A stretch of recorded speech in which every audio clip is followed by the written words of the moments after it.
प्रिय विद्यार्थी साथियों, हमारा मध्य प्रदेश राज्य राष्ट्रीय शिक्षा नीति 2020 को भारत में लागू करने वाला पहला राज्य है। स्नातक स्तर पर इस नीति के अनुसार एडमिशन की प्रक्रिया काफ़ी हद तक संपन्न हो गई है। उच्च शिक्षा विभाग ने एक कदम और आगे बढ़ाते हुए अपनी आधिकारिक वेबसाइट पर सिलेबस और परीक्षा योजना भी अपलोड कर दी है। आज हम नए सिलेबस की बात करेंगे। मेजर विषय, माइनर विषय, वैकल्पिक विषय, व्यावसायिक विषय, आधार पाठ्यक्रम, इंटर्नशिप आदि के सिलेबस के संबंध में क्या व्यवस्था हुई है, यह जानकारी देना हम प्रारंभ करें इसके पहले आप चैनल को तुरंत सब्सक्राइब कर दीजिए। जानकारी देने के लिए हमारे साथ हैं doctor Madhusudan Choubey sir. Sir, आपका चैनल में स्वागत है। कृपया हमारे दर्शकों को सिलेबस के बारे में बताइए। बहुत बहुत धन्यवाद प्रीति गुलवानिया जी और चैनल। राष्ट्रीय शिक्षा नीति 2020 इस वर्ष से मध्य प्रदेश में लागू कर दी गई है और प्रथम वर्ष स्नातक स्तर पर इसके माध्यम से अध्ययन अध्यापन की व्यवस्था प्रारंभ हो रही है। अब तक विभिन्न प्रयासों के माध्यम से उच्च शिक्षा विभाग ने नई राष्ट्रीय शिक्षा नीति के संदर्भ में कई बातों को स्पष्ट कर दिया है। उच्च शिक्षा विभाग की वेबसाइट पर नई शिक्षा नीति से संबंधित स्नातक प्रथम वर्ष के पाठ्यक्रम के अपलोड हो जाने के बाद अब रहे सहे संशय भी दूर हो गए हैं और कई महत्वपूर्ण जानकारियां मिली हैं। आज हम उन्हीं सिलेबस के बारे में बात करते हुए किस तरह से मेजर विषय, माइनर विषय या वैकल्पिक विषय, आधार पाठ्यक्रम आदि की पढ़ाई के लिए प्रबंध किए गए हैं, यह अच्छे से समझ पाएंगे। पाठ्यक्रम प्राप्त करने के लिए आपको उच्च शिक्षा विभाग की वेबसाइट पर पहुंचना है। आपको स्क्रीन पर दिखाई दे रही है उच्च शिक्षा विभाग मध्य प्रदेश शासन। जब आप उसके माध्यम से लिंक को क्लिक करते हुए नवीन पाठ्यक्रम सत्र 2021-22 तक पहुंचते हैं तो कुछ इस तरह से वह वेबसाइट का हिस्सा प्रदर्शित होगा जिसे आप अपनी स्क्रीन पर देख पा रहे हैं। इसमें लिखा हुआ है कि राष्ट्रीय शिक्षा नीति के परिप्रेक्ष्य में सत्र 2021-22 से स्नातक प्रथम वर्ष के लिए जारी पाठ्यक्रम। इसके बाद आप एक पॉइंट देख पा रहे होंगे, कार्यालय आयुक्त उच्च शिक्षा द्वारा जारी निर्देश, और उसके अंतर्गत 1 नंबर के बिंदु में मुख्य, गौण एवं वैकल्पिक विषय, 2 नंबर के बिंदु में अन्य वैकल्पिक विषय, तीसरे क्रम पर आधार पाठ्यक्रम। तो इस तरह से 3 उपखंडों के पाठ्यक्रम यहां पर अपलोड कर दिए गए हैं। जैसा कि आप चैनल के पूर्व वीडियो में देख पाए हैं कि कुल विषयों की संख्या 6 रहेगी। मुख्य विषय, गौण विषय, वैकल्पिक विषय, व्यावसायिक विषय, आधार पाठ्यक्रम तथा इंटर्नशिप आदि। आप देख पा रहे हैं कि यहाँ पर उन 6 विषयों में से 4 विषयों के पाठ्यक्रम आपको दिखाई दे पा रहे हैं। मुख्य विषय, गौण विषय, वैकल्पिक विषय और आधार पाठ्यक्रम। जो 2 और विषय हैं, व्यावसायिक पाठ्यक्रम तथा इंटर्नशिप आदि, उनके पाठ्यक्रम अभी उच्च शिक्षा विभाग के द्वारा अपलोड नहीं किए गए। जब वे पाठ्यक्रम भी अपलोड हो जाएंगे तो हमारे सामने पूरा परिदृश्य स्पष्ट हो सकेगा। फिलहाल जितनी जानकारी हमारे पास है, चलिए हम उस पर चर्चा करते हैं। आइए हम देखते हैं कि कार्यालय आयुक्त महोदय उच्च शिक्षा विभाग द्वारा जारी किए गए निर्देश को यदि हम क्लिक करते हैं तो हमारे सामने क्या प्रकट होता है।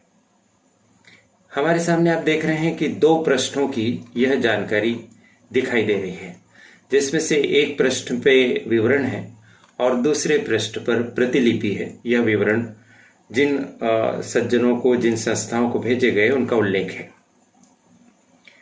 ये जो प्रथम पृष्ठ विवरण वाला है उसमें इन्होंने लिखा है कि राष्ट्रीय शिक्षा नीति 2020 के अंतर्गत सत्र 2021-22 से स्नातक स्तर पर वार्षिक पद्धति के पाठ्यक्रम विषयक, और फिर इसमें बताया है कि हमने ये निर्णय लिया है और इस तरह से पाठ्यक्रम तैयार किए गए हैं। इसमें बताया गया है कि कुल मिलाकर 79 सब्जेक्ट्स यानी 79 विषयों के वार्षिक पद्धति के पाठ्यक्रम अकादमिक सत्र 2021-22 से लागू किए जाने के लिए विभागीय वेबसाइट पर अपलोड किए जा रहे हैं। तो कुल 79 विषयों के हमें यहाँ पर पाठ्यक्रम मिलेंगे। इसके बाद इसमें बताया गया है कि 79 विषयों के अतिरिक्त जो अन्य संचालित विषय हैं उनके पाठ्यक्रम बनाने के लिए उच्च शिक्षा विभाग ने निर्देश जारी किए हैं और उन निर्देशों के अनुरूप विश्वविद्यालय स्तर पर गठित अध्ययन मंडल के द्वारा अन्य विषयों के पाठ्यक्रमों का निर्माण किया जाएगा। इस तरह से ये बातें इसमें बताई गई और यह भी कहा गया है कि जो अध्ययन मंडल पाठ्यक्रम बनाते हैं उन पाठ्यक्रमों में विशेषज्ञता के आधार पर विश्वविद्यालय और स्वशासी महाविद्यालय 20% तक वृद्धि कर सकते हैं। तो यह एक हमें महत्वपूर्ण जानकारी कार्यालय आयुक्त उच्च शिक्षा द्वारा जारी निर्देश बिंदु के अंतर्गत प्राप्त होती है। फिर हम आगे बढ़ते हैं तो हमें दिखाई देता है कि मुख्य एवं गौण विषय। मुख्य एवं गौण विषय को फिर देखिए आप भागों में बांटा गया है। अगर हम इनकी गिनती करें तो कुल मिलाकर ये 9 भागों में मुख्य, गौण एवं वैकल्पिक विषयों के पाठ्यक्रम दिए गए हैं। आप यहाँ देख पा रहे होंगे कि वैकल्पिक विषयों के पाठ्यक्रम यहाँ पर भी लिखे हुए हैं और बिंदु क्रमांक 2 में भी अन्य वैकल्पिक विषय कहकर लिखा है। इसका क्या मतलब है, इसकी भी बात अभी अपन करते हैं कि 2 जगह वैकल्पिक विषय क्यों लिखा गया है। अब ये जो 9 विषय दिए गए हैं मुख्य, गौण एवं वैकल्पिक विषय में, इसमें जो 9 विषय या 9 भाग दिए गए हैं उसमें हम क्लिक करें अगर क्रमशः तो कला संकाय पर अगर हम क्लिक करते हैं तो हमारे सामने बीए प्रथम वर्ष के कुछ विषयों के पाठ्यक्रम आते हैं। इनकी कुल संख्या 33 है, यानी 33 पाठ्यक्रम मेजर सब्जेक्ट के तौर पर और माइनर सब्जेक्ट के तौर पर, और साथ ही साथ में ये विषय वैकल्पिक विषय के तौर पर भी संचालित किए जाएंगे या उपलब्ध रहेंगे। तो आप देख पा रहे हैं कि आर्ट्स में, बीए में 33 विषय यहाँ पर उपलब्ध हैं। इन्हीं 33 विषय में से किसी विद्यार्थी का एक विषय मुख्य रहेगा, एक गौण रहेगा और एक वैकल्पिक रह सकता है, जरूरी नहीं। इन 33 विषयों में से 2 विषय तो विद्यार्थी पढ़ेगा ही पढ़ेगा, एक मुख्य विषय के तौर पर, एक गौण विषय के तौर पर, और एक वैकल्पिक विषय के तौर पर भी पढ़ सकता है, पर जरूरी नहीं है कि वैकल्पिक विषय वो इसमें से चुने। जैसा कि आप जानते हैं कि राष्ट्रीय शिक्षा नीति विद्यार्थियों को यह सुविधा उपलब्ध कराती है कि वह वैकल्पिक विषय का चयन अपने संकाय के साथ साथ कॉलेज की प्रकृति के लिहाज से वाणिज्य संकाय, विज्ञान संकाय या अन्य वैकल्पिक विषयों में से कर सकता है। तो इन 33 विषयों के अलावा भी हमारे पास कुछ वैकल्पिक विषय उपलब्ध हैं जिनकी संख्या 53 है। उन 53 विषयों में से या इन 33 विषयों में से अगर अपन इन्हें जोड़ दें तो ये हो जाते हैं 86। इन 86 सब्जेक्ट्स में से कोई एक विषय वह वैकल्पिक विषय के तौर पर भी चुन सकेगा। क्या बात स्पष्ट हो रही है? ये जो यहाँ पर हमें 33 विषय कला संकाय के अंतर्गत हमारे सामने उपलब्ध हुए हैं, इनमें से एक विषय मुख्य विषय के तौर पर चुना जाएगा, एक विषय गौण विषय के तौर पर, और एक विषय इसमें से वैकल्पिक विषय हो भी सकता है और नहीं भी हो सकता है। फिर आप यहाँ देख पा रहे होंगे कि हर विषय के सामने 2 भाग किए गए हैं। जैसे अपन पहले ही विषय को ले लें, प्राचीन भारतीय इतिहास और संस्कृति। इसमें आगे 2 कॉलम और बनाए गए हैं। एक कॉलम में लिखा है मुख्य विषय और दूसरे कॉलम में लिखा है गौण एवं वैकल्पिक विषय। इसका क्या मतलब है? इसका ये मतलब है कि अगर आप प्राचीन भारतीय इतिहास और संस्कृति को मुख्य विषय के तौर पर चुनते हैं तो मुख्य विषय के कॉलम में जो पीडीएफ फाइल दिखाई दे रही है, आप इसको क्लिक करेंगे तो इसमें जो सिलेबस मिलेगा, इसमें जो प्रश्न पत्र की योजना मिलेगी, वो पढ़ना है।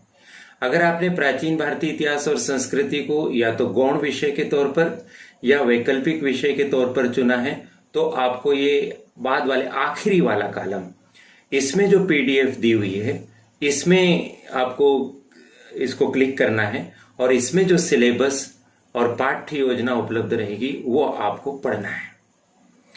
इस तरह से जब किसी विषय को आप मुख्य विषय के रूप में चुनेंगे तो इस तालिका के अनुसार कॉलम क्रमांक 1, कॉलम क्रमांक 2, कॉलम क्रमांक 3, कॉलम क्रमांक 3 की पीडीएफ को चुनना है। और यदि आप उसी विषय को वैकल्पिक या गौण विषय के रूप में चुनते हैं तो कॉलम क्रमांक 4 में जो पीडीएफ दी है उसको आपको देखना है। अब इसमें जो 33 विषय दिए हैं, अपन किसी एक विषय को क्लिक करके आगे देखते हैं कि अगर हम उसे मुख्य विषय के तौर पर रहें और इस पीडीएफ को क्लिक करें, इस लिंक को क्लिक करें तो हमारे सामने क्या आने वाला है। और यदि हम उसे गौण विषय या वैकल्पिक विषय के तौर पर लेकर उसके सामने की लिंक को क्लिक करेंगे तो दोनों में क्या अंतर आने वाला है, जरा सा आप ध्यान देकर सुनिए। बहुत स्वाभाविक है कि चूंकि मैं इतिहास का विद्यार्थी और शिक्षक हूं तो मैं इतिहास विषय की ही बात करना चाहूंगा। आपका विषय इतिहास हो भी सकता है और नहीं भी हो सकता है। आपका जो भी विषय होगा आप उसे चुन सकेंगे। अब मैं इतिहास विषय पर पहुंचता हूं तो इतिहास विषय को पहले मैं मुख्य या मेजर सब्जेक्ट के तौर पर जो पीडीएफ की लिंक दी है मैं उसे क्लिक करता हूं। उसे क्लिक करता हूं तो बहुत आसानी से एक पीडीएफ खुल जाती है जिसको आप अपनी स्क्रीन पर भी, जिसका कुछ हिस्सा आप देख पाएंगे। तो ये इस तरह से आपके सामने पीडीएफ आई। इसमें क्या लिखा हुआ है? सैद्धांतिक प्रश्न पत्र के पाठ्यक्रम हेतु प्रारूप। फिर उसको कुछ खंडों में बांटा गया है। जैसे भाग अ में परिचय दिया है और परिचय में उन्होंने क्या कहा है कि कार्यक्रम प्रमाण पत्र। इसका क्या मतलब होता है? आप तो बीए कर रहे हैं, डिग्री कोर्स है। इसका यह मतलब है बच्चों कि यदि आप केवल फर्स्ट ईयर में पढ़ाई करते हैं और पढ़ाई छोड़ देते हैं तो फर्स्ट ईयर की पढ़ाई के आधार पर आपको एक सर्टिफिकेट मिलेगा। क्योंकि फर्स्ट ईयर का सिलेबस है ना, इसलिए कार्यक्रम प्रमाण पत्र इसको लिखा गया है। जब आप सेकंड ईयर की पढ़ाई पूरी कर लेंगे और उसके बाद नहीं पढ़ना चाहेंगे तो आपको एक डिप्लोमा प्राप्त होगा। तो जब सेकंड ईयर का सिलेबस अपलोड होगा तो उसमें कार्यक्रम के सामने डिप्लोमा लिखा रहेगा। और फाइनल ईयर भी आप कर लेते हैं, यानी 3 वर्ष पूरा बीए में पढ़ लेते हैं तो आपको डिग्री प्राप्त होगी। यानी 1 वर्ष पढ़ने पर भी आपकी पढ़ाई अब बेकार नहीं जाएगी, बल्कि आपको एक सर्टिफिकेट मिलेगा। पहले ऐसा होता था कि जब तक आप पूरे 3 वर्ष की परीक्षाएं उत्तीर्ण न करें तब तक आपको कोई डिग्री यूनिवर्सिटी से नहीं मिलती थी। अब 3 साल के हर साल की पढ़ाई पर आपको क्रमशः पहले साल पर प्रमाण पत्र और दूसरे साल पर आपको डिप्लोमा और तीसरे साल पर आपको डिग्री प्राप्त होगी। तो इस वजह से इसका नाम रखा है प्रमाण पत्र। फिर उसमें लिखा है कक्षा बीए प्रथम वर्ष 2021, सत्र 2021-22, विषय इतिहास। पाठ्यक्रम का कोड आपको दिखाई दे रहा है, हर विषय का एक कोड रहेगा। पाठ्यक्रम का शीर्षक आप देखिए, बहुत ही यूनिक शीर्षक दिया है इस बार, आइडिया ऑफ भारत, ये इसका शीर्षक दिया है। देखिए विषय आपका इतिहास है और इतिहास विषय में जो आप प्रश्न पत्र पढ़ने जा रहे हैं उस प्रश्न पत्र का शीर्षक है आइडिया ऑफ भारत। ऐसा ही हर विषय में अगर आप राजनीति विज्ञान पढ़ेंगे, अर्थशास्त्र पढ़ेंगे तो उसमें आपको पाठ्यक्रम का एक शीर्षक मिलेगा। आप सभी विद्यार्थी साथियों से अनुरोध है कि आप अपने विषय के साथ साथ पाठ्यक्रम या प्रश्न पत्र के शीर्षक को भी अच्छे से पढ़िए, अच्छे से याद रखिए, क्योंकि परीक्षा में कई जगह पर उसकी प्रविष्टि करनी होती है। पाठ्यक्रम का प्रकार है कोर कोर्स, यानी कि मेजर सब्जेक्ट। ठीक है, कोर कोर्स ये पाठ्यक्रम है। मैंने अभी आपको बताया ना कि पाठ्यक्रम कोर भी हो सकता है, इलेक्टिव हो सकता है, जेनेरिक इलेक्टिव हो सकता है, वोकेशनल हो सकता है, माइनर हो सकता है। तो यहाँ पर ये कोर कोर्स के अंतर्गत आएगा। इसको कौन पढ़ पाएगा? इसको पढ़ पाएगा कोई भी विद्यार्थी जिसने 12वीं कक्षा उत्तीर्ण की है और उत्तीर्ण करने के बाद वह बीए के अंतर्गत एडमिशन ले चुका है, यानी बीए वो करना चाहता है। पाठ्यक्रम अगर यह पढ़ेगा इतिहास विषय का यह वाला सिलेबस, तो उसे क्या क्या प्राप्त होगा, क्या उद्देश्य पूर्ण होंगे, ऐसा हर प्रश्न पत्र के बारे में बताया गया है। कितने क्रेडिट के लिए यह प्रश्न पत्र है? तो 6 क्रेडिट के लिए यह प्रश्न पत्र है। क्रेडिट सिस्टम विद्यार्थी साथियों इस बार लागू किया गया है। कि क्रेडिट सिस्टम क्या होता है, इसकी गणना कैसे की जाती है, इसके बारे में हम जानकारी आपको अलग वीडियो में देंगे। और आपको पता ही है कि हमने राष्ट्रीय शिक्षा नीति पर इसके पूर्व 6 वीडियो इस चैनल पर अपलोड कर दिए हैं। यदि आपने वो सुन लिए होंगे तो जरूर शिक्षा नीति का एक खाका आपके मस्तिष्क में अंकित हो चुका होगा। और यदि नहीं सुने हैं तो आप कृपया उन वीडियो को भी देख लीजिए, उनकी लिंक आपको डिस्क्रिप्शन बॉक्स में मिलेगी। और चैनल को अवश्य ही सब्सक्राइब कर दीजिए। अब ये कई वर्षों तक आपके साथ रहेगा और करियर, शिक्षा आदि से संबंधित हर प्रश्न का समाधान आपको यहाँ पर मिलेगा। आगे बढ़ते हैं। कुल कितने अंकों का यह प्रश्न पत्र होगा? तो कुल जो इसके अंक होंगे वो होंगे 100, जिसको 2 भागों में बांटा गया है, 25 और 75।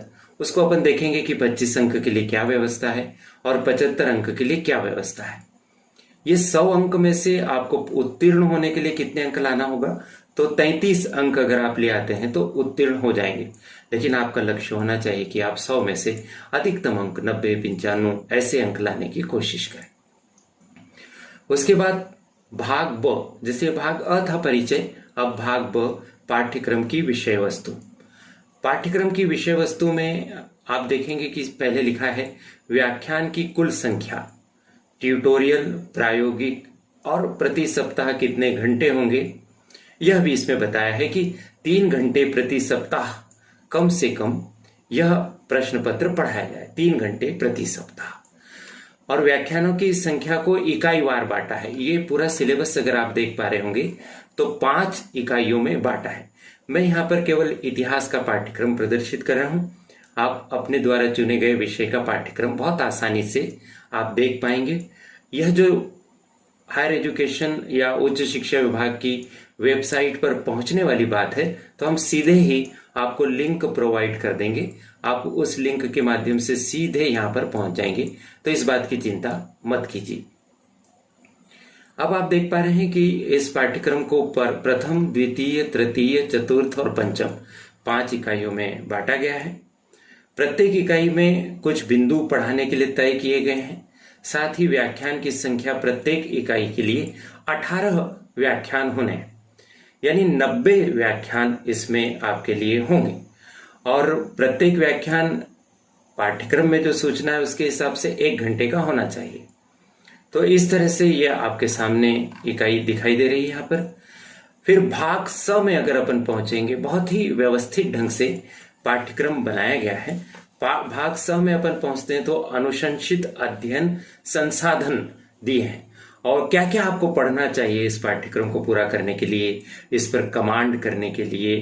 तो इसमें इन्होंने बताया है कि आप पाठ्य पुस्तकें पढ़ सकते हैं, संदर्भ पुस्तकें पढ़ सकते हैं और साथ ही अन्य संसाधनों का भी उपयोग कर सकते हैं। इन तीनों वर्गों की व्यवस्था को यहाँ पर इंग्लिश और हिंदी दोनों के रूप में उपलब्ध कराया गया है, ताकि इंग्लिश मीडियम के विद्यार्थी और हिंदी मीडियम के विद्यार्थी इसका समान लाभ उठा सकें। कुछ किताबें हैं और कुछ आपको यहाँ पर विकिपीडिया भी मिलेगा, कुछ यूट्यूब चैनल्स की भी आपको लिंक यहाँ पर प्राप्त होगी, जिसमें इस प्रश्न पत्र के सिलेबस के कुछ बिंदु आपको मिलेंगे।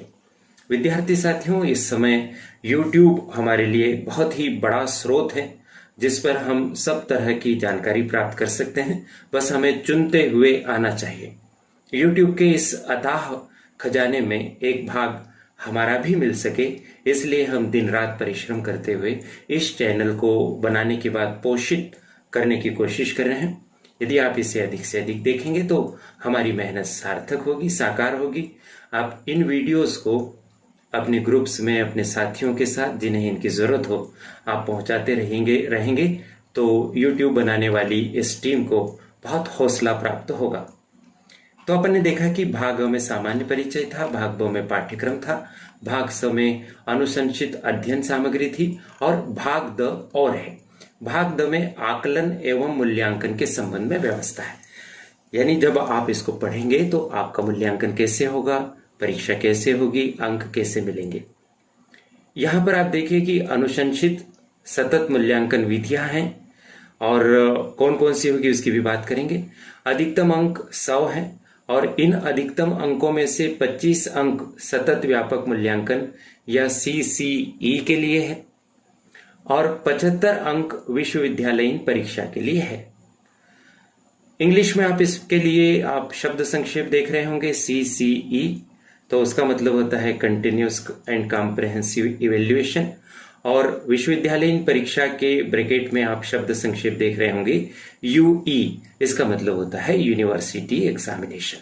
तो 25 अंक का जो मूल्यांकन होगा, आंतरिक मूल्यांकन का मतलब विद्यार्थियों यह होता है कि जिस कॉलेज में आप पढ़ेंगे उसी कॉलेज के इस विषय से संबंधित जो गुरुजन हैं वो आपका मूल्यांकन करेंगे और उनके पास इसके लिए 25 अंक हैं। वे कोशिश करेंगे कि विषय पर आपकी रचनात्मक ढंग से पकड़ बन सके। रचनात्मक गतिविधियों के माध्यम से, विषय आधारित गतिविधियों के माध्यम से विषय में रुचि पैदा करने और विषय को आपको समझाने के लिए आंतरिक मूल्यांकन सतत व्यापक मूल्यांकन होगा। इसका एक लक्ष्य यह भी है कि आप निरंतर महाविद्यालय में उपस्थित रहें, केवल एडमिशन लेने या केवल परीक्षा देने तक सीमित न रहें, बल्कि बहुत आधारभूत संरचना और बहुत विद्वान गुरुजन किसी भी महाविद्यालय में होते हैं। उनका लाभ आपको तभी मिलेगा जबकि आप प्रतिदिन पढ़ने के लिए पहुंचे। तो ये आंतरिक मूल्यांकन और सतत व्यापक मूल्यांकन इस व्यवस्था को सुनिश्चित करेंगे कि आप वहां पर पहुंचे और वहां पढ़ें। देखिए, अब ये जो आंतरिक मूल्यांकन और सतत व्यापक मूल्यांकन है 25 अंकों का, इसको भी 2 भागों में बांटा गया है। पहला भाग कक्षा परीक्षण जो 15 अंकों के लिए है। कक्षा परीक्षण से जाहिर है कि आप कक्षा में रहेंगे तभी किसी न किसी एक्टिविटी के माध्यम से आपकी परीक्षा ली जाएगी, यानी आपकी उपस्थिति सुनिश्चित हो सकेगी, तो ही आप कक्षा परीक्षण का लाभ उठा सकेंगे। इसके अलावा यहाँ 3 आपको दिखाई दे रहे हैं कि ऑप्शन दिए हैं सतत व्यापक मूल्यांकन के लिए। आपको असाइनमेंट दिया जा सकता है, उसका प्रस्तुतिकरण हो सकता है, इंग्लिश में उसको प्रेजेंटेशन लिखा है। तो मोटे तौर पर सतत व्यापक मूल्यांकन में असाइनमेंट और प्रस्तुतिकरण है जिसके लिए 10 अंक है। कुल अंक 25 हुए। अगर आप वास्तव में बहुत मेहनत करेंगे ना और इसको गंभीरता से लेंगे तो 25 में से बहुत ज्यादा अंक प्राप्त कर सकते हैं। यह भी संभव है कि 25 में से आपको 20 से 25 के बीच में अंक प्राप्त हो जाएं और ऐसा होने पर आपका परसेंटेज बहुत अच्छा होगा। मूल्यांकन का दूसरा भाग देखिए आप, बाह्य आकलन या विश्वविद्यालयीन परीक्षा। सबसे पहले आप गौर कीजिए कि ये 2 घंटे की परीक्षा होगी। अभी तक आप जानते हैं कि ये जो परीक्षाएं होती हैं ये 3 घंटे की परीक्षा विश्वविद्यालयीन परीक्षा होती है, लेकिन अब राष्ट्रीय शिक्षा नीति 2020 के अंतर्गत यह परीक्षा 2 घंटे के लिए होगी। और 2 घंटे की इस परीक्षा में आपको कितने प्रश्नों के उत्तर देने होंगे, कितने अंकों के प्रश्न होंगे, इसकी भी अपन बात करें तो 2 घंटे में आपको कुल मिलाकर 9 प्रश्नों के उत्तर देने होंगे। इन 9 प्रश्नों को 3 भागों में बांटा गया है, अनुभाग अ, अनुभाग ब, अनुभाग स, यानी part A, part B, part C. अनुभाग ए में 3 प्रश्न होंगे। इन प्रश्नों को अति लघु प्रश्न कहा गया है और प्रत्येक प्रश्न का उत्तर आपको 50 शब्द में अधिकतम लिखना है। 50 शब्द का मतलब होता है 6-7 लाइन। और इस अति लघु प्रश्न के लिए आपको 3 अंक मिलेंगे हर प्रश्न के लिए। तो इस तरह से 3 प्रश्न हैं, प्रत्येक प्रश्न 3 अंक का है, तो कुल 9 अंकों का यह अनुभाग अ हो गया। अनुभाग ब में 4 लघु प्रश्न पूछे जाएंगे। 4 लघु प्रश्न, ये आपको अधिकतम 200 शब्दों में प्रत्येक लघु प्रश्न का उत्तर देना है। प्रत्येक लघु प्रश्न के लिए 9 अंक यहां पर आपके लिए निर्धारित किए गए हैं। तो 4 प्रश्न हैं, प्रत्येक प्रश्न के लिए 9 अंक हैं, तो 9 चौक 36 आपको यहाँ पर अंक प्राप्त हो सकेंगे। अनुभाग स में 2 प्रश्न पूछे जाएंगे। इन प्रश्नों को दीर्घ उत्तरीय प्रश्न कहा गया है। प्रत्येक प्रश्न का उत्तर अधिकतम आप 500 शब्दों में लिख सकेंगे और प्रत्येक प्रश्न के लिए 15 अंक हैं। इस तरह से दीर्घ उत्तरीय प्रश्नों में आपको 30 अंक प्राप्त हो सकेंगे। एक बार पुनः सुन लीजिए।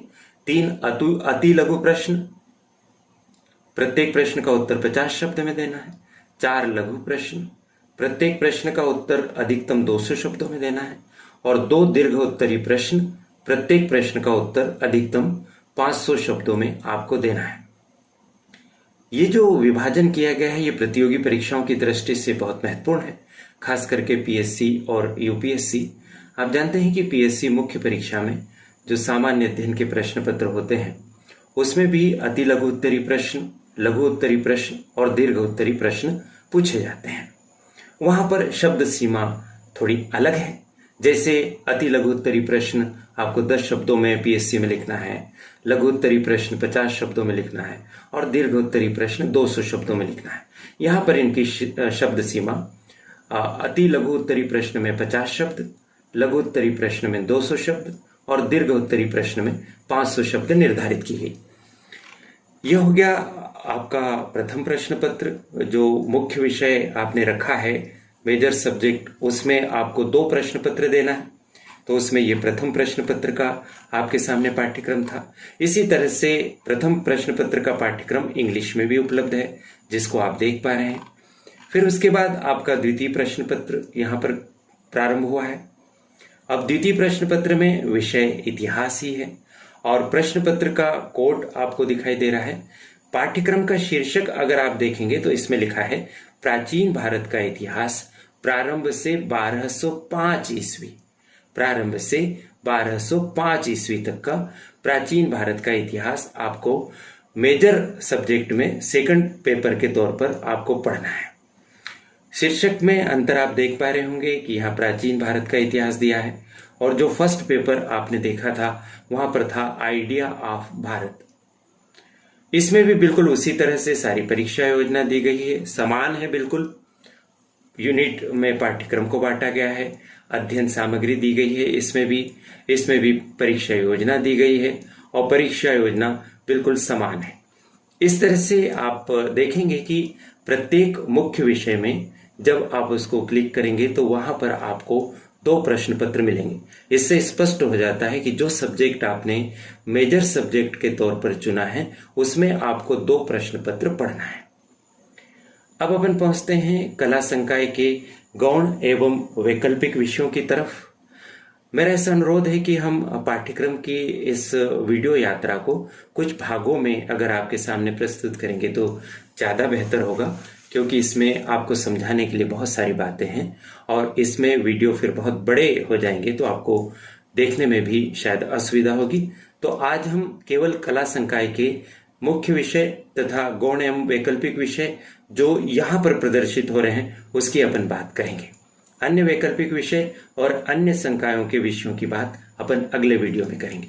अब मान लीजिए इतिहास से उदाहरण लेते हैं अपन कि इतिहास विषय अगर आपने गौण विषय के तौर पर लिया है या माइनर सब्जेक्ट के तौर पे लिया है तो आप इस तरफ यानी लास्ट कॉलम में यानी कॉलम नंबर 4 में जो पीडीएफ है उसको क्लिक करिए। उसको जब आप क्लिक करेंगे ना तो आपके सामने एक प्रश्न पत्र का पाठ्यक्रम प्रदर्शित होगा, क्योंकि जो गौण विषय आपने चुना है उसमें आपको केवल एक ही प्रश्न पत्र देना है। क्या आप मेरी बात समझ पा रहे हैं कि किसी भी विषय को आप चाहें तो मुख्य विषय के तौर पर चुन लें, आप चाहें तो गौण विषय के तौर पर चुन लें। अगर किसी विषय को आपने मुख्य विषय चुना है तो 2 पेपर देंगे, उसी विषय को अगर आपने गौण विषय के तौर पर चुना है तो केवल एक ही पेपर देंगे। और यह सुविधा अभी जो सूची आपके सामने 33 विषयों की प्रदर्शित की थी सभी विषयों में उपलब्ध है। आप अपनी रुचि के हिसाब से किसी विषय को मेजर सब्जेक्ट चुन लीजिए और किसी विषय को माइनर सब्जेक्ट चुन लीजिए। अब इसमें रुचि के साथ साथ यहाँ एक बात और निर्धारित करने के लिए भूमिका निभाती है और वो बात यह है कि क्या आगे चलकर आप मास्टर डिग्री करना चाहते हैं, एमए करना चाहते हैं क्या। यदि आप एमए करना चाहते हैं तो अभी से आप तय कर लीजिए कि आप किस विषय में आगे चलकर एमए करेंगे। जिस विषय में आपको एमए करना है ना, उसी विषय को आप मेजर सब्जेक्ट के तौर पर चुनिएगा प्लीज, ताकि आपको उस विषय में एमए करने में सुविधा होगी। अगर मान लीजिए आप जिस विषय में एमए करना चाहते हैं उसको माइनर विषय या फिर ऑप्शनल सब्जेक्ट के तौर पे चुन लिया, तो उसमें फिर एमए करने के लिए आपको फाइनल ईयर में ना प्रोजेक्ट आदि बनाने पड़ेंगे। तो बहुत ध्यान रखिए, मेजर सब्जेक्ट और माइनर सब्जेक्ट को चुनने में आप ध्यान रखिए। इससे संबंधित एक वीडियो भी चैनल पर उपलब्ध है, एक बार उसको और देख लेंगे ना तो पूरा खुलासा हो जाएगा। चलिए अभी वापस बात करते हैं। यदि आपने गौण विषय के तौर पर 5वें कॉलम के अंदर इतिहास के सामने दी गई पीडीएफ के आइकॉन वाली लिंक को क्लिक किया तो आपके सामने यह सिलेबस खुलेगा। और इस सिलेबस को अगर आप थोड़ा सा भी ध्यान से देखेंगे ना तो आप इसको पाएंगे कि जो आपका मेजर सब्जेक्ट था ना, मेजर सब्जेक्ट के सेकंड पेपर का सिलेबस ही माइनर या गौण सब्जेक्ट का सिलेबस है। इसका क्या अर्थ हुआ? इतिहास विषय अगर कोई व्यक्ति मेजर सब्जेक्ट के तौर पर लेगा तो भी उसको इस प्रश्न पत्र को पढ़ने का अवसर मिलेगा, और माइनर या गौण विषय के तौर पर चुनेगा तो उसको केवल यह एक ही प्रश्न पत्र पढ़ने को मिलेगा, प्राचीन भारत का इतिहास प्रारंभ से 1205 ईस्वी तक। और जो वहां पर एक और प्रश्न पत्र खुला था ना, आइडिया ऑफ भारत, वह पढ़ने को नहीं मिलेगा। तो स्पष्ट है, इसका पाठ्यक्रम भी समान है। जो अभी अपन ने मेजर सब्जेक्ट में द्वितीय प्रश्न पत्र की बात की थी, उसी तरह का पाठ्यक्रम है और उसी तरह की इसमें भी पुस्तकों को पढ़ने की अनुशंसा की गई है, अध्ययन सामग्री बताई गई है। परीक्षा योजना भी बिल्कुल समान है कि 25 अंक का आपका आंतरिक मूल्यांकन होगा, 75 अंक की विश्वविद्यालयीन परीक्षा होगी, और उसमें विश्वविद्यालयीन परीक्षा में भी आपको जो पेपर मिलेगा, अति लघु प्रश्न और दीर्घ उत्तरी प्रश्न, इस तरह से यह पूरी व्यवस्था होगी। तो ये मैंने अभी आपके सामने चर्चा की है कला संकाय के मुख्य प्रश्न पत्र, गौण प्रश्न पत्र और वैकल्पिक प्रश्न पत्रों का जो मुख्य हिस्सा है उसकी अपन ने बात की। कला संकाय में कुछ अन्य वैकल्पिक विषय भी होंगे, उनकी भी अपन आगे चलकर बात करेंगे। और वाणिज्य संकाय, BBA, BHSc, hotel management, tour and travel management, tourism management और बीए पत्रकारिता एवं जनसंचार के सिलेबस के बारे में भी अपन क्रमशः बात करते चलेंगे। इसी तरह से कला संकाय, विज्ञान संकाय, वाणिज्य संकाय और अन्य वैकल्पिक विषयों की बात करेंगे। आधार पाठ्यक्रम में जो आपको हिंदी भाषा, अंग्रेजी भाषा, पर्यावरण अध्ययन, योग एवं ध्यान पढ़ना है, उनकी बात भी हम करेंगे। तो बहुत बहुत धन्यवाद प्रीति गुलवानिया जी और चैनल। इस बहाने मैं भी राष्ट्रीय शिक्षा नीति 2020 को ठीक से समझने की कोशिश कर रहा हूं, और जो कुछ भी मैं समझ पा रहा हूं वह आप तक पहुंचा रहा हूं। आशा है कि इससे आपको लाभ मिलेगा। YouTube बनाने वाली जो मेहनती टीम है, उनके समस्त सदस्यों को सैल्यूट, और आप सभी जो इस वीडियो को देख रहे हैं उन सभी को शुभकामनाएं। बहुत बहुत धन्यवाद सर, आपने सिलेबस से संबंधी व्यवस्था के बारे में विस्तार से बता दिया। अब कोई संशय शेष नहीं रहा होगा। विद्यार्थी साथियों, आपको इस सीरीज का 7वां वीडियो पसंद आया होगा और आपकी चिंताएं दूर हुई होंगी। पहले के 6 वीडियो देखने के लिए डिस्क्रिप्शन बॉक्स में लिंक दी गई है, इनका लाभ उठाइए और नई शिक्षा नीति को स्पष्टता से समझ लीजिए। आपके करियर से संबंधित महत्वपूर्ण सूचनाओं और ऐसे ही वीडियोस के लिए चैनल को तुरंत सब्सक्राइब कीजिए, बेल आइकॉन भी पुश कर दीजिए।